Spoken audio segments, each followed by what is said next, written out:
अखिल भारतीय अंधश्रद्धा निर्मूलन समितीचे संस्थापक श्याम मानव सर आपल्यासोबत आहेत. आपण त्यांच्याशी बातचीत करणार आहोत.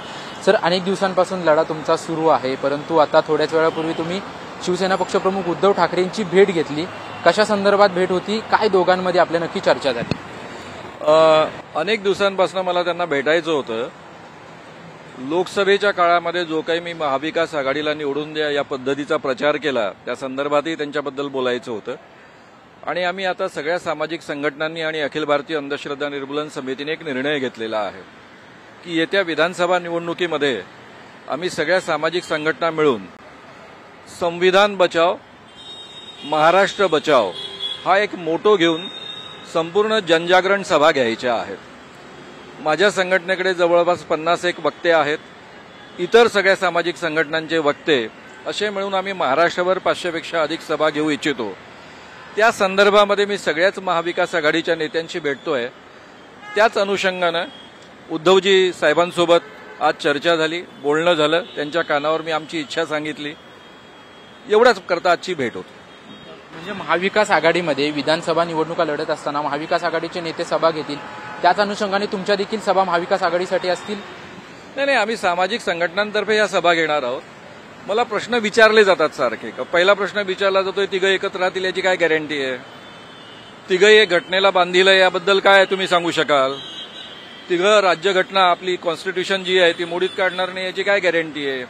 तर या सगळ्या प्रश्नांची उत्तरं मला अतिशय ठामपणे देता यावी या संदर्भात मी सगळ्याच नेत्यांशी चर्चा करतो आहे, त्यांची मतं जाणून घेतो आहे. या संदर्भातली ही चर्चा होती. दुसरीकडे आपण जर पाहायला गेलं तर काही दिवसांपूर्वी म्हणजे मागच्या आठवड्यात तुम्ही पत्रकार परिषद घेतली होती आणि ती पत्रकार परिषद झाल्यानंतर राजकीय वर्तुळात खळबळ आहे. ज्या पद्धतीने अनिल देशमुख असतील, अनिल परब असतील, आदित्य ठाकरे असतील, उद्धव ठाकरे असतील यांच्याविषयी जे काही तुम्ही वक्तव्य केलं होतं त्यानंतर राजकीय वर्तुळामध्ये खळबळ आहे. याविषयी उद्धव ठाकरेंशी काही तुमची चर्चा झाली? खरं म्हणजे त्यांनाही या विषयासंबंधी चर्चा करावीशी वाटली नाही, मलाही वाटली नाही. कारण हे सगळे मुद्दे मी नोव्हेंबर महिन्यापासून बोलतो आहे. नोव्हेंबर 2023 पासून माझ्या सगळ्या जाहीर भाषणांमध्ये हे बोललेलो आहे. त्यामुळे स्वाभाविकच या मुद्द्यांबद्दल आज काही चर्चा आम्हाला करावीशी वाटली नाही.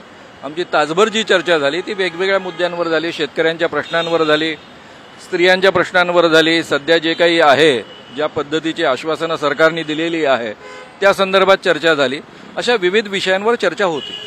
तुम्ही ज्या पद्धतीने पत्रकार परिषद घेतली होती, तुम्ही ज्या पद्धतीने तुमचं भाषण झालं होतं, त्यानंतर अनिल देशमुखांनी देखील विविध पुरावे जे आहेत ते पुरावे सादर करतायत. त्यांच्या माध्यमातून काही लोक जी होती ती लोक फडणवीसांची मेसेज जे घेऊन होते ते अनिल देशमुखांकडे यायचं असं देखील त्यांनी आरोप केलेत. आरोप प्रत्यारोपाच्या आता फेऱ्या सुरू झालेल्या आहेत. नाही, मुळामध्ये जे काही वस्तुस्थिती आहे ते मांडतायत.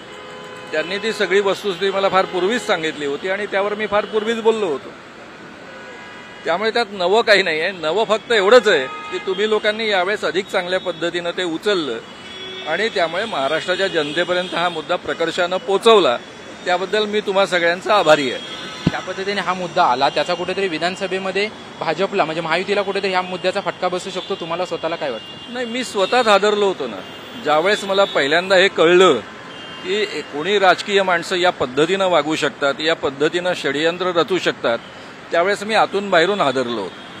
आणि माझ्या सभांमध्ये जेव्हा मी हा मुद्दा मांडत गेलो, कारण विदर्भामध्ये मी 36 सभा लोकसभेच्या आधी घेतलेल्या आहेत, त्या सगळ्या सभांमध्ये हा मुद्दा अतिशय प्रकर्षानं लोकांपर्यंत मी पोहोचवला आहे आणि लोक त्यावेळेस हादरून जात असत. त्याचे परिणाम तर डेफिनेटली झालेलेच आहे. ते आणखी विधानसभेमध्ये तीव्रतेनं होतील. त्याच्यानंतर पेनड्राईव्ह बॉम्ब जे आहेत ते पेनड्राईव्ह बॉम्ब सुरू झालेले आहेत. स्वतः अनिल देशमुख पेनड्राईव्ह दाखवत आहेत, फडणवीस देखील म्हणतात माझ्याकडे देखील पेनड्राईव्ह आहेत. मग यामध्ये किती तथ्य असं मानायचं? नाही, बेसिकली मला जेवढं सत्य माहीत आहे तेवढं सत्य मांडणं मी माझं कर्तव्य समजलो आणि तेवढं मी मांडलं. बाकी आणखी जे काही मुद्दे आहेत ते दोन्ही नेते त्या पद्धतीनं त्यांची मांडणी करतील. बाकी मुद्द्यांसोबत माझा तसा डायरेक्ट संबंध नाही आहे.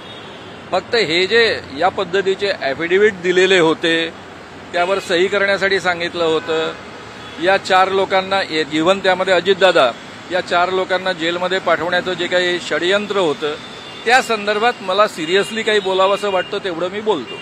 धन्यवाद आमच्याशी बातचीत केल्याबद्दल. आपण पाहतोय की अनिसचे संस्थापक जे आहेत ते श्याम मानव यांनी उद्धव ठाकरेंची भेट घेतलेली आहे आणि ही जी भेट जी आहे ती अगोदर मी काही पत्रकार परिषद घेतल्या त्या संदर्भात भेट नव्हती, तर माझी ही भेट जी आहे ती आगामी विधानसभेच्या काळामध्ये जी आहे ते आपण एकत्रित काही सभा घ्यायच्या आहेत याविषयी माझी भेट होती, अशी प्रतिक्रिया जी आहे ती श्याम मानव यांनी दिलेली आहे. कॅमेरामन गणेश राठेसह निवृत्ती बाबर, TV9 मराठी, मुंबई.